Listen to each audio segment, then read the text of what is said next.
Hello. No, you're not seeing double. This is actually Alessandria for the second time. When I was editing the video, I noticed that there were some problems with the audio. So I have now rectified those, and I'm going to upload a brand new video without all my talking beforehand. So the video will start rather abruptly with the demonstration of the stops of the organ.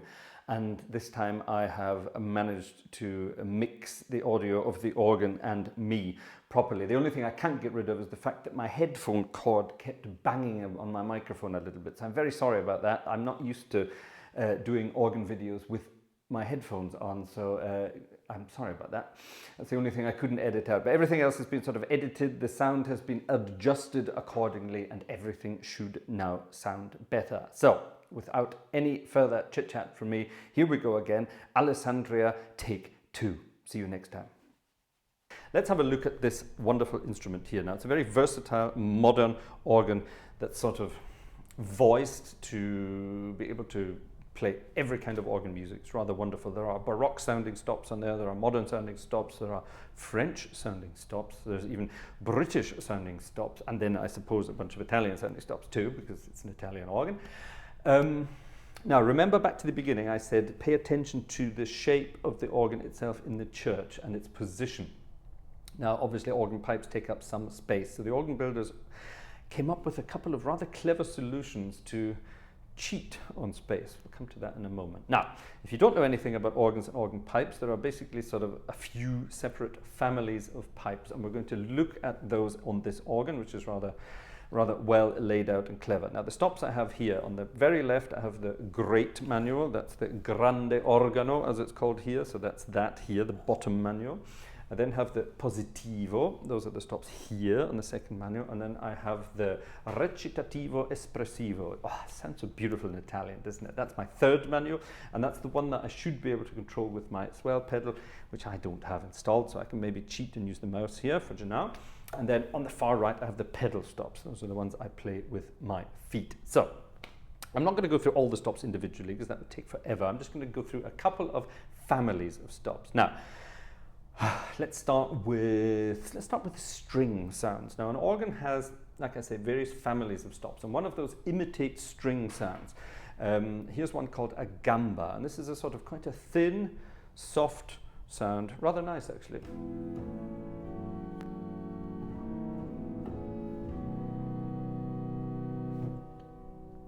That's a rather nice sound, isn't it? Now, on the second manual, there isn't a string sound, but up on the third manual, there are some rather clever string sounds. There's one on its own, sounds similar to what we just had there, a little softer.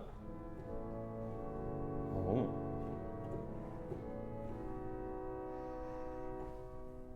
That's called the salicionale. That's beautiful on its own. Now, I can add to that something called a Voceleste, which is a deliberately out of tune stop to give a sort of nice undulating effect. Same thing.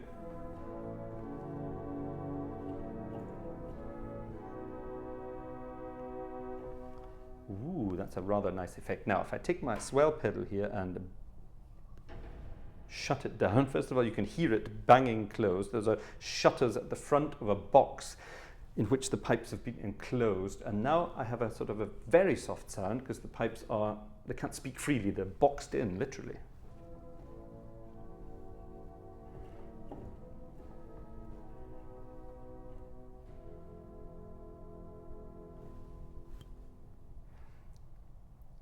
Now, if I continue playing while I open that box, you can hear what's going on. This is quite difficult doing it with the hand.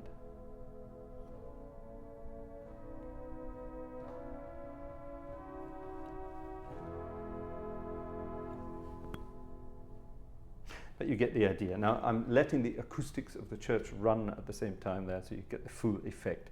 You can also hear, if you listen very carefully, I suggest you go and get some headphones or some good speakers while you're listening to this video.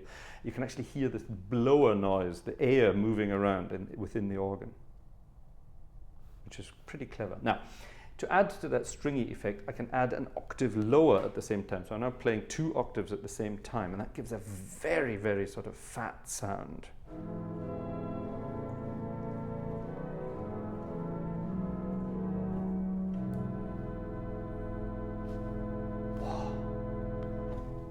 That's a beautiful sound, isn't it? I love that. So that's our string selection from this organ. Now there's a family of things called flutes, and every division has its own flutes, and it starts on the great, on the grande organo again, with the flauto doppio. That's a double flute, obviously. It's harmonic flute, so it's an overblown flute, like you would find in an orchestra.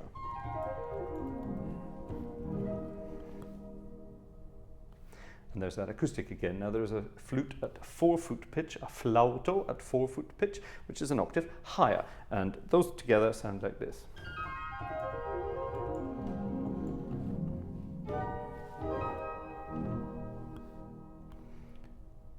Which is a very cute sound. Now, there are different flutes in different divisions. On the positive, I have something called a flauto a camino, chimney flute.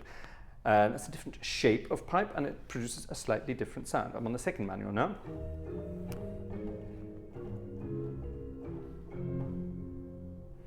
You can sort of hear that it's a more metallic sound. It's rather clever, isn't it? There is a flauto a cuspide, which sounds beautiful. No idea what it means, but it sounds absolutely beautiful. That's an octave higher again, and it's rather cute.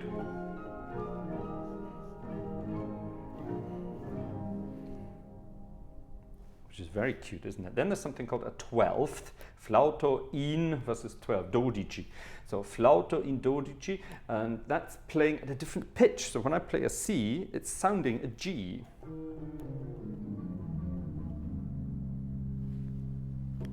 Why would you want that? Further up it sounds better.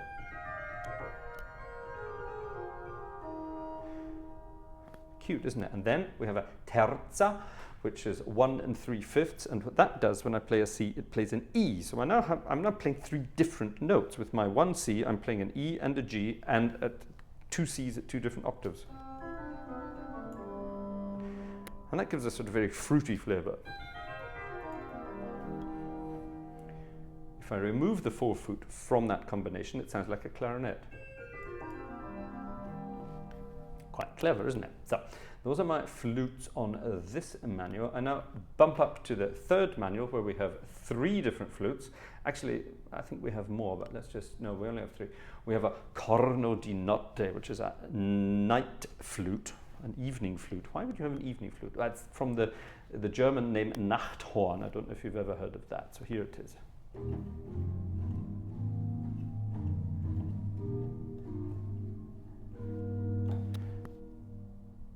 That's a very plain sound. It has an octave variant, a flauto octaviante. I'm not very good at Italian here, am I? So 8 and 4 sounds like this.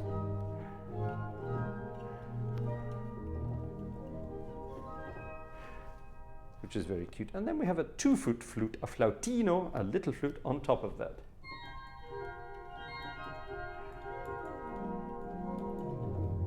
Isn't that cute? Which is a very cute little sound. 8, 4 and 2. So those are our flutes that we have there.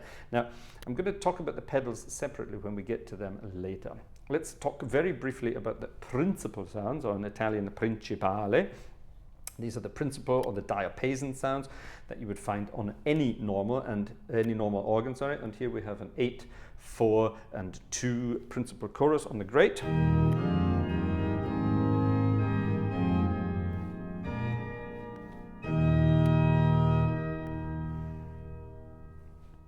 It also has a 16-foot principal to beef that up a bit.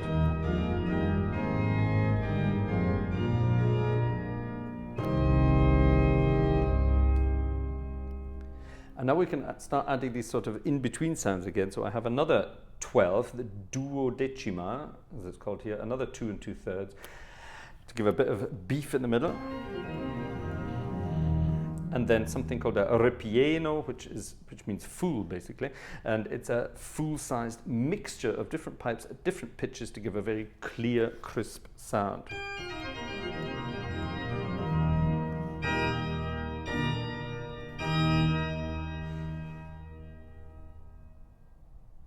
That's pretty good, isn't it? So that's my principal chorus on the great manual. Now I have the same thing here on the 2nd manual, principale 8, and then an octave and a ottavina, a little octave. So 8, 4 and 2, and they sound like this.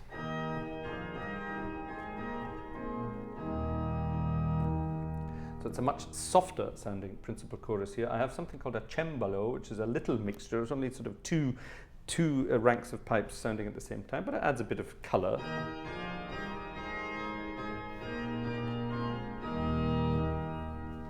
Nice.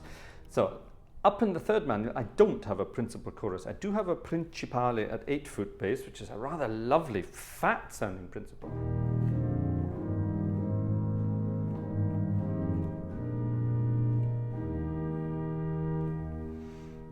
That's almost bordering on a French style montre. That's a sort of a different sounding principal sound that you might find on a French romantic organ. Now, that's it on the third manual for the principal stuff, but I can build up a chorus here using my flutes 8, 4, and 2. And then I have a French mixture called a plein jeu, and that's a 3 to 5 rank mixture, and that really brightens things up. Sounds like this.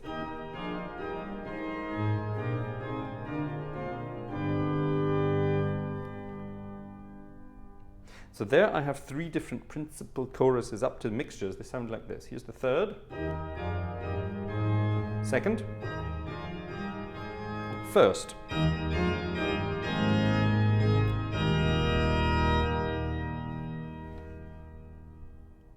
And that's just a handful of stops. That's a pretty good sound already, isn't it? Let's cancel all of that. Now we have a different family of things called the reed stops, and there are some rather lovely reeds in this organ. There's something called a cromorno, which is a crumb horn, or I don't know what you'd describe that as in the real world, but it's a sort of it's a mix between an oboe and a clarinet, I suppose. Sounds like this.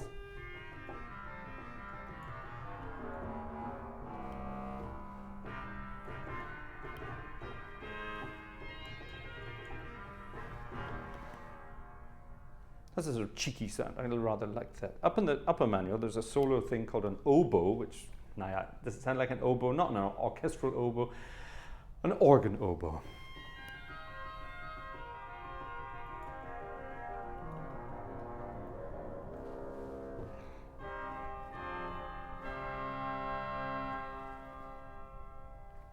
Okay, and then we have a typical organ reeds, trumpets, and then we have a tromba here on the grate, and this is a nice sort of buzzy, bombastic sounding thing.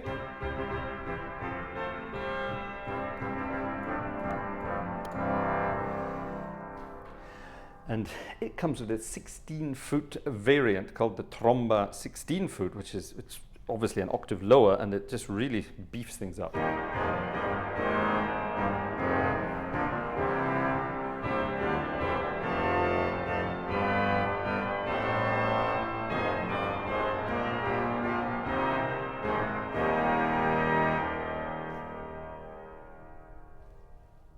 And you can hear them really singing through the acoustic of the church. Now, on the second manual, we only have that cromorno, but up here on the third manual, I have a Trumba Harmonica, which is a harmonic trumpet, obviously, and this is a very French-style snappy trumpet.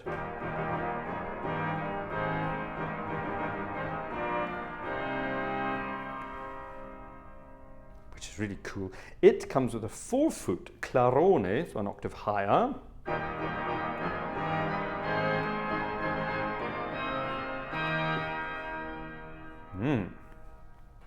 What it doesn't have, and now we start talking about space saving, what it doesn't have is a 16-foot reed, but it has a 16-foot reed effect, and this is something rather clever. This is a terziana, it's a mixture of stops. There are 4 ranks built into this mixture, and it's based on a fifth. So the lowest note is not a C, the lowest note is a G, but if I play the lowest note here, you hear all sorts of weird stuff.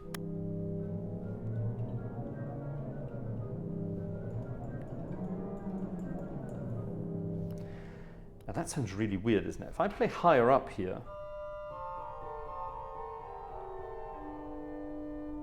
it sort of has a nasal sound to it, but you can kind of hear it lower than it should be. So if I add to this, actually let's do it the other way around. Here's my 8-foot trumpet again.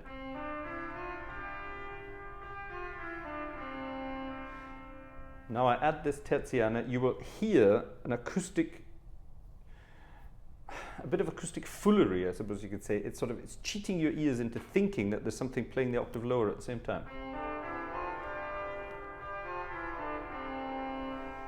So if I put on my 8 and 4-foot reeds and this terziana thing, it suddenly sounds like I have 16 8 and 4-foot reeds.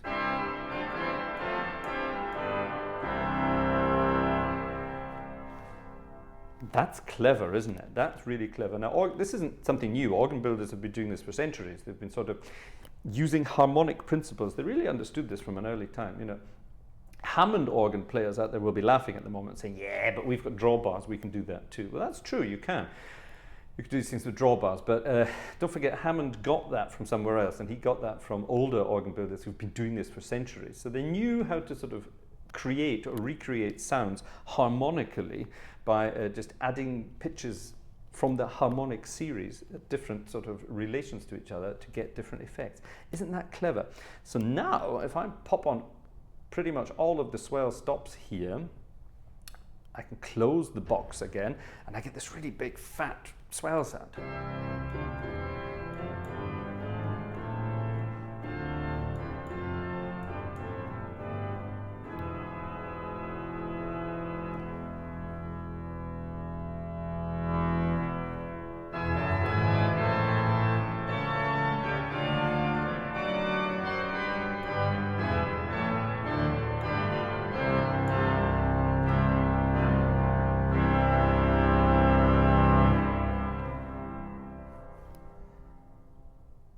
Incredibly authentic, isn't it? It's really very clever. Not bad. Now, I'm not going to go into combining all of these stops together. That would take forever, but you get the idea. I can really sort of play around with these things. Down in the pedals, we have principal sounding pedals at 16, 8, and 4.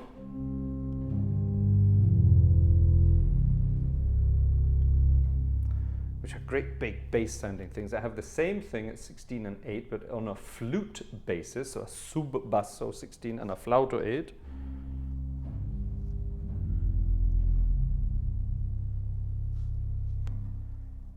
So of course much softer. If I combine those sounds, I get a big fat bass sound.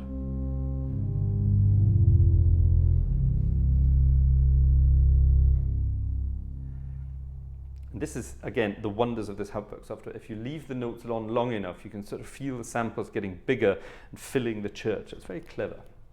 This is where it takes up all the RAM. Now, some organs have something called a 32-foot stop, which is an octave lower, and the lowest sounds there go all the way down to 16 hertz, basically. So they're not really audible for human ears, but you feel them rumbling about. Now, this organ, again, for space reasons, didn't have space for a 32-foot stop. Imagine 32 foot, that's like 10 meters. So it didn't have space for that. So again, we have a harmonic effect here, and by combining a low C with a G above it, a fifth above it, we can create a resultant bass effect. So here, just by adding one stop, a quinta at 10 and 2/3, I can recreate the sound of a 32-foot rumbling in the background.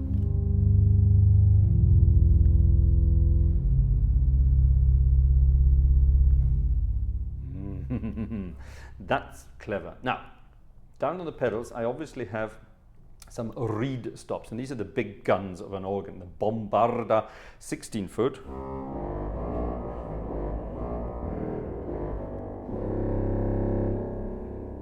Which is really rather big. Now, that's on its own pretty big. There's a softer 16-foot reed, a controfagotto.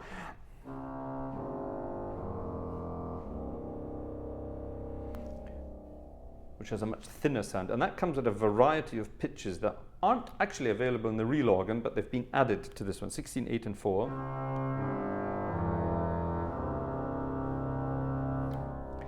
Now that gives a big sort of sound. It's not quite like a mixture there, but if I add the other pedal stops around that, I'm deliberately leaving off the big guns, the bombards, but that's the 16, 8, and 4 fagotto, and my other principal sounds and fluty sounds, including that 32-foot resultant effect.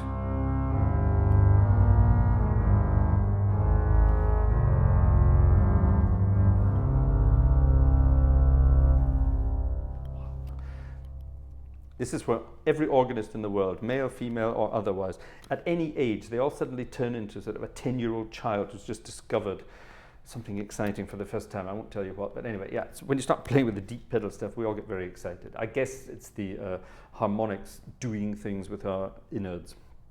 Something deep in the base of our spine is reacting in a funny way. So if I add the Bombard 16-foot to that, That's a big sound. Now that's as big as the sound is of the actual organ in the actual church itself. And Mr. Grabowski thought, nah, that's not big enough, we need more than that. So he added a 32-foot reed, a 32-foot bombarda. So that's an octave lower than the one we've just heard. And that is absolutely bombastic, funnily enough. Sounds like this. Here's the lowest scale.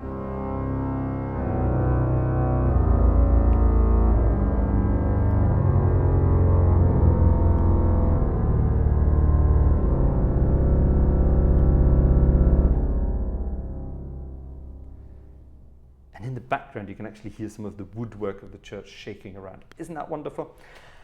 Absolutely brilliant. Now, I did promise you there's a stop on this organ that is rather exciting. It's completely over the top, and I love it to bits. It's called a tuba, and in the real organ, it's only available on the grate and the pedals, but here it's available everywhere, which is great. Sorry, that was an organ joke. But to play it, you don't just switch it on because there's nothing there. You have to switch on an extra engine, an extra motor for an extra blower. And down here at the very bottom left, it says Motore Tuba. And if I click on that, listen carefully. You hear a lot more air flowing about the place now. This is a high pressure reed, and they decided to sample the high pressure air sound of it. It's quite bizarre, but absolutely wonderful. And when you suddenly now play the tuba, you get blown away.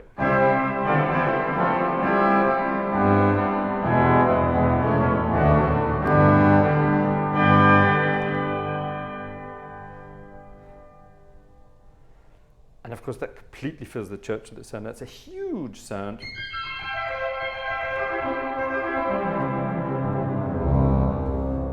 Big brass sound. It's so big, in fact, it cuts through the entire organ. So if I now build myself a full organ, I won't go overboard and put absolutely everything on, but I'll just put the big stuff on. Couple everything together, obviously. What do I want? I suppose I want, nah, I don't want that. Let's couple all that together. I suppose I might as well put the big stuff on up here on the swell, and I better get the old pedals going here. So let's recreate a big, big, big, big, big sound. Couple everything down. Now this is just the organ, full organ as it were.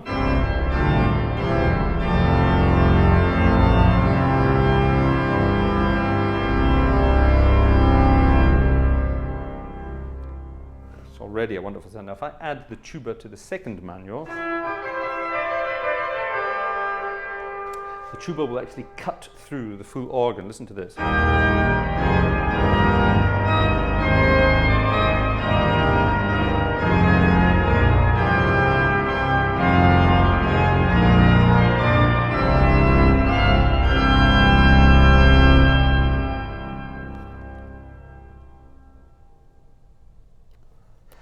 That really is mind-blowing. It's absolutely amazing.